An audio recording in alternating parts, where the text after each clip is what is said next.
Olympus wants to prove their latest DSLR can be all things to all photographers with the E5.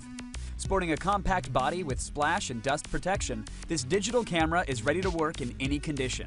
And since it has the TruePic 5 Plus image processor, your pictures will be detailed and vivid. Throw in a 3-inch swiveling LCD and HD video recording, all for $1,700 without a lens.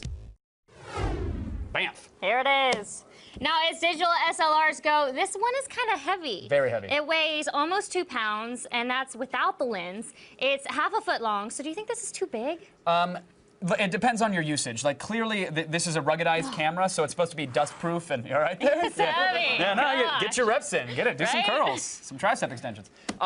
It's clearly dust and splash-proof, which is nice for some camera operators that are going to be in those environments. But if you're not, it just means a lot of weight. It means a lot of extra weight. Oof, God, I got my workout done for the day.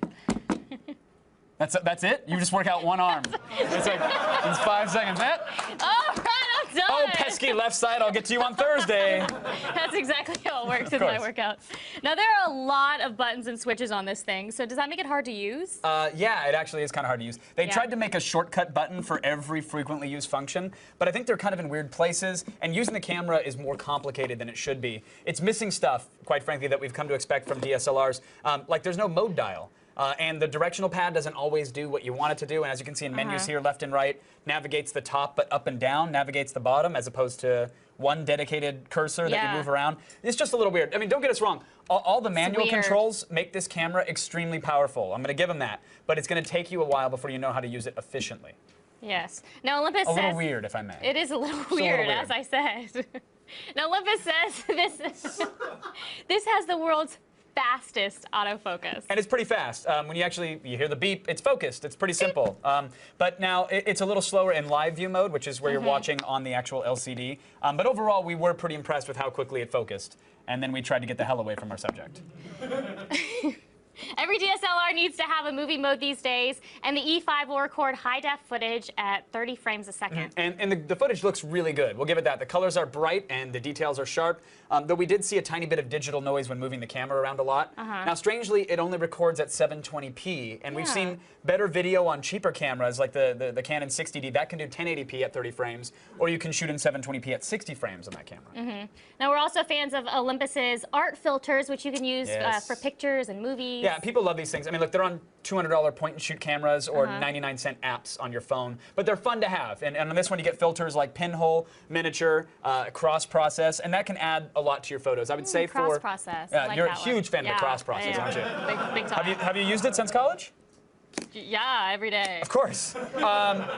Here's the thing. I think for a professional photographer, those are the kind of effects you're going to apply in post. I mean, maybe it's nice to see it in advance, but it's an extra bullet point. It's by no means a feature that you should be screaming about. Yeah. So stop screaming, please. Okay. Take that excitement down a notch. Woo. Yeah. No, but here's my favorite part of Camera Prawn. How do the pictures look? I didn't know if you were opening a can of soup with an automatic can opener, or if those were mini machine guns. Oh, it was a drum roll. Drumming. Okay. with my pointers. I forgot your question. What did you want to know again? How do the pictures look? It's my your favorite question. part. They look good. Colors are accurate. Exposure is balanced, though the focus might be a little soft at times. Otherwise, everything was practically perfect. Low light photos. Just like Mary Poppins. Easy 25-year-old males. Don't tweet that she made a Mary Poppins reference. I know how excited you guys get. Low light photos are also very good, with or without the flash. I'm gonna get a shot of Candace listening. It managed to let in enough light to illuminate even the darkest of places. Right there. Don't ask why we were leering behind that hedge. Spooky. Just know it's in Westwood near the college. Sorority Row. Now, it's $1,700 without a lens. Yeah. So what are we rating it at that? I'll say that again, $1,700 without a lens. At that price, it's a 3 out of 5. The design and interface are a little wonky, and even though the pictures look good, they aren't as good as we want them to be, and we would recommend the Canon 7D instead. This camera is only $1,700 with a lens, and it has excellent video quality, and honestly, I think it's a little easier to use. So there you have it. Well done. Thank you, Kevin. You're very welcome, Candace Bailey.